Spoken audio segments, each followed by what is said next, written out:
তোমার দিদির কবে বিয়ে হবে? ততদিন আমাদের বিয়েটাও ঝুলে থাকবে নাকি? তুমি জোর ধরতে পারছো না?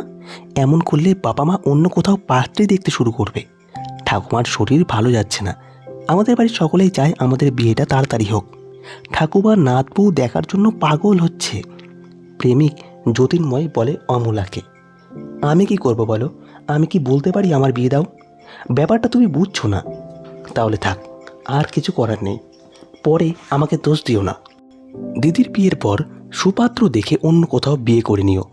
শুভেচ্ছা ও শুভকামনা রইল বলেই ফোনটা কেটে দেয় জ্যোতির্ময়। ভীষণ রাগ হচ্ছে জ্যোতির্ময়ের। প্রায় 1 বছর ধরে বিয়েটা ঝুলে আছে।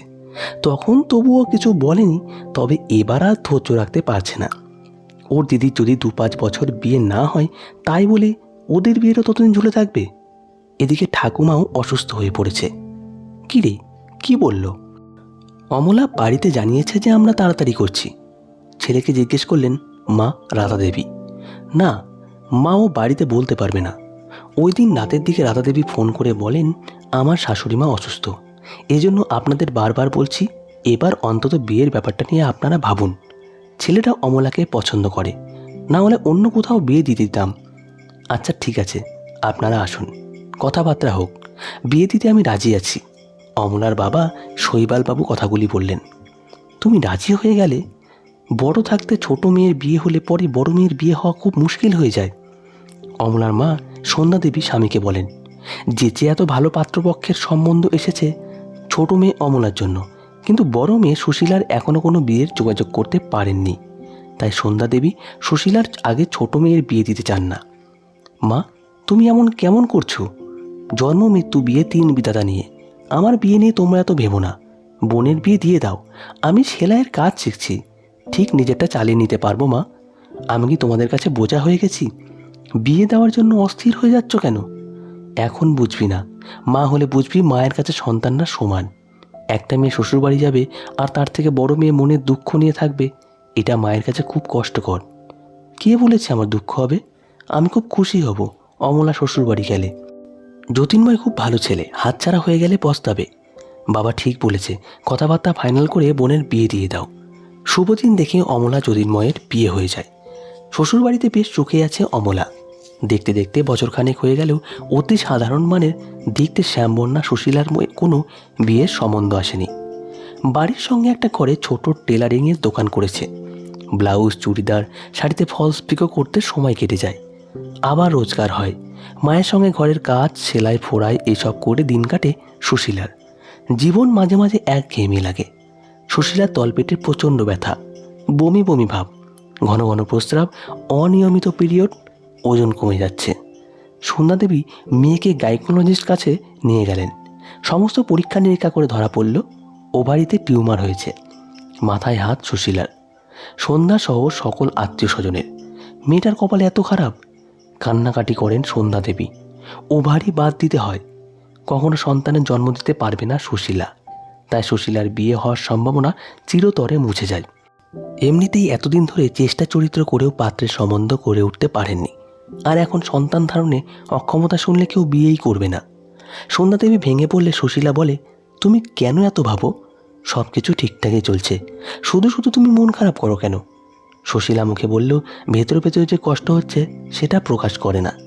ভালোবাসার একটা মানুষ, সন্তান, নিজের একটা সংসার যে প্রত্যেকটা মেয়ের কামনা। অমলা যমজ সন্তানের মা হয়, 1 পুত্র ও 1 কন্যা।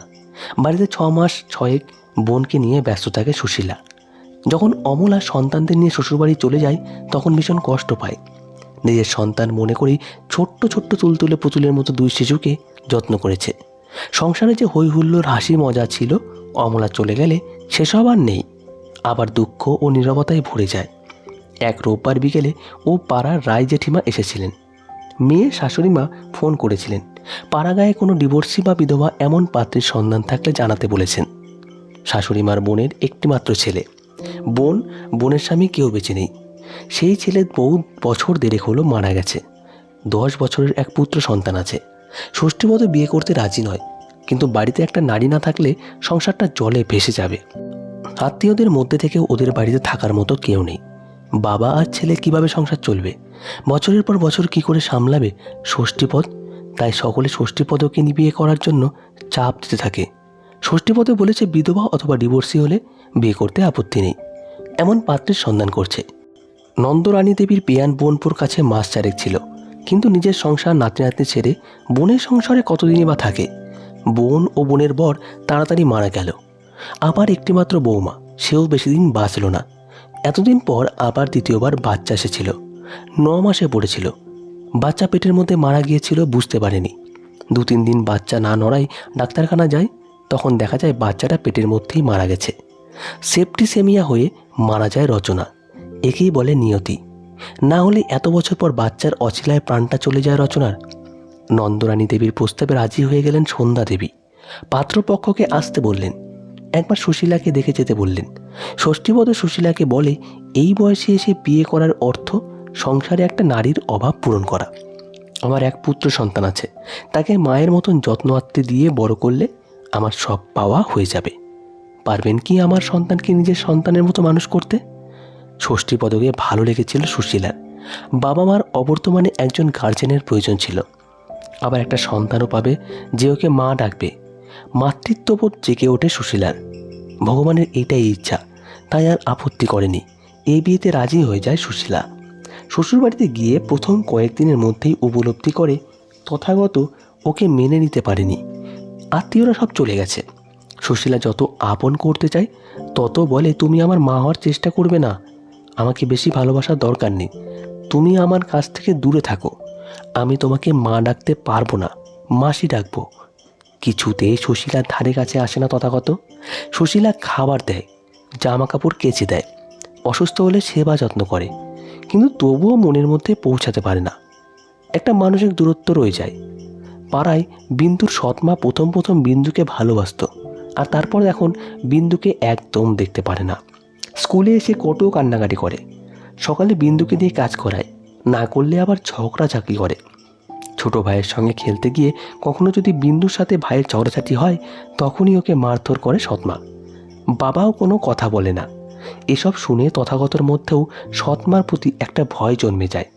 ভাবে, এখন ভালোবেসে কোনোদিনও আমার ভাই বোন হলে ওকে মারধর করবে, তাই দূরে দূরে থাকাই ভালো, যাতে মার না খেতে হয়।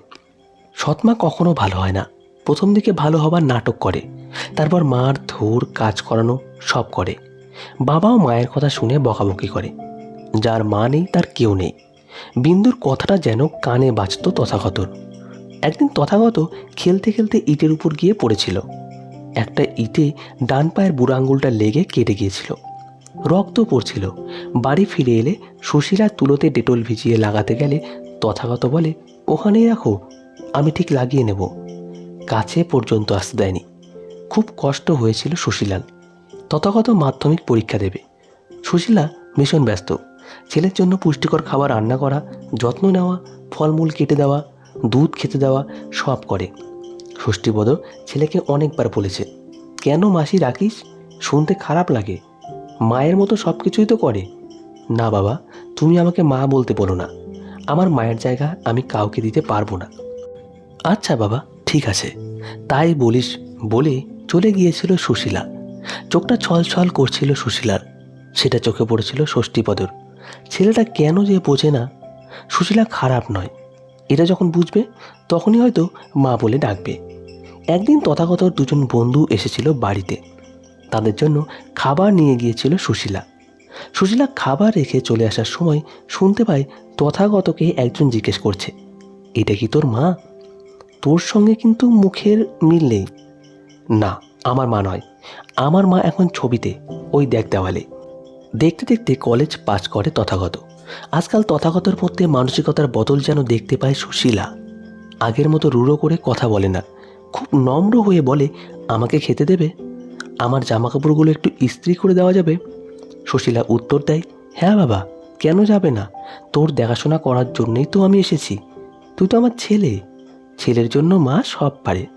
কথাটা শুনে চুপ করে নিজের ঘরে চলে গিয়েছিল তথাগত। মাসি বলে ডেকে এসেছে, আর যেন ইচ্ছে হলেও মা ডাকতে পারে না। বছর খানেকের মধ্যেই একটা ভালো সরকারি চাকরি পেয়েছে মেধাবী তথাগত। অনেক দূরে পোস্টিং, তবে কোয়ার্টার আছে। সব কিছু গোছগাছ করে দিয়েছিল সুশীলা। তথাগত যাবার দিন সুশীলা খুব কাঁদছিল। তথাগতর চোখে জল। পৌঁছেই ফোন করব, তোমরা নিজের খেয়াল রেখো বলেছিল তথাগত। শেষের দিকে তথাগতর ব্যবহার একদম বদলে গিয়েছিল। কাছে এসে বসতো, কথা বলতো, গল্প করতো। এত বছর থাকতে থাকতে সুশীলাকে হয়তো মায়ের মতোই ভালোবেসে ফেলেছিল। মনে মনে ভাবে সুশীলা। ষষ্ঠীপদ ও সুশীলা সেই রাতটা কেউ ঘুমাতে পারে না, রাতে কেউ খায়নি। ছেলেটা কি করছে কে জানে। অনেক রাতে ফোন করে বলেছিল পাশের কোয়ার্টারের অফিসের সিনিয়র এক কলিগ খাবার দিয়ে গেছে।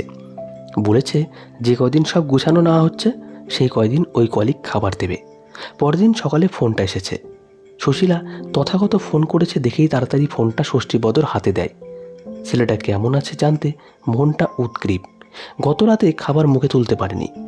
তথাগত ওকে মা বলে মেনে নিতে পারেনি হয়তো, কিন্তু সুশীলা তো সন্তানের মতোই ভালোবেসেছিল। হ্যাঁ বাবা বল, কেমন আছিস? ষষ্ঠীপদ ছেলের উদ্দেশ্যে বলে। ফোনটা স্পিকারে দাও না। কি বলছে ছেলেটা শুনি। তথাগতর কথা এবার স্পষ্ট করে শুনতে পায় সুশীলা। ষষ্ঠীপদকে জিজ্ঞাসা করছে, বাবা মা কেমন আছে? মা নিশ্চয়ই আমার জন্য গত রাতে খায়নি। মাকে মন খারাপ করতে বারণ করো। তথাগতর মুখে মা ডাক শুনে চোখ থেকে টপ টপ করে আনন্দে জল গড়িয়ে পড়ল সুশীলার। এই ডাকের অপেক্ষায় এত বছর কেটে গেল। খুব খুশি হয়ে ষষ্ঠীপদ বলে, এই তো এখানেই আছে তোর মা, দেবো? হ্যাঁ বাবা, মাকে দাও। মায়ের জন্য ভীষণ মন খারাপ হচ্ছে। হ্যাঁ বাবু বল, কেমন আছিস? গলা ধরে গেছে সুশীলার। মা আমাকে ক্ষমা করে দিও, তোমাকে অনেক কষ্ট দিয়েছি। তুমি সত্যিই আমার মা। বাবাকে আর তোমাকে ছাড়া আমি এখানে থাকতে পারবো না। তোমরা কোয়ার্টারে চলে এসো। আচ্ছা ঠিক আছে বাবা, যাব। ফোনটা রেখে সুশীলা স্বামীকে জড়িয়ে ধরে হাউ হাউ করে কেঁদে ফেলে। এতদিনের সমস্ত কষ্ট চোখের জলে বেরিয়ে যায়। ভগবান মুখ তুলে চেয়েছেন, সৎমা নয় মন থেকে ছেলে দিয়েছেন সত্যিকারের মায়ের স্বীকৃতি। ছেলের কাছে যাবে বলে আনন্দে ব্যাগপত্র গুছিয়ে ফেলছে সুশীলা। পাশের বাড়িতে বাড়ির চাবি দিয়ে যায়। ওরা রাতে কেউ থাকবে বলেছে। পুরুলিয়া স্টেশনে গাড়ি আনতে গিয়েছিল তথাগত। কোয়ার্টারে পৌঁছালে তথাগত গাড়ি থেকে মায়ের হাত ধরে নামায়। আশেপাশে দু একটা কোয়ার্টারের লোকজন এসেছে। তথাগত পরিচয় দেয়, আমার বাবা মা। আবার চোখের পাতা ভিজে যায় সুশীলার। তো বন্ধুরা, আজকের গল্পটি এখানেই শেষ। মা ছেলের সম্পর্কের গল্পটা আপনাদের কেমন লাগলো তা অবশ্যই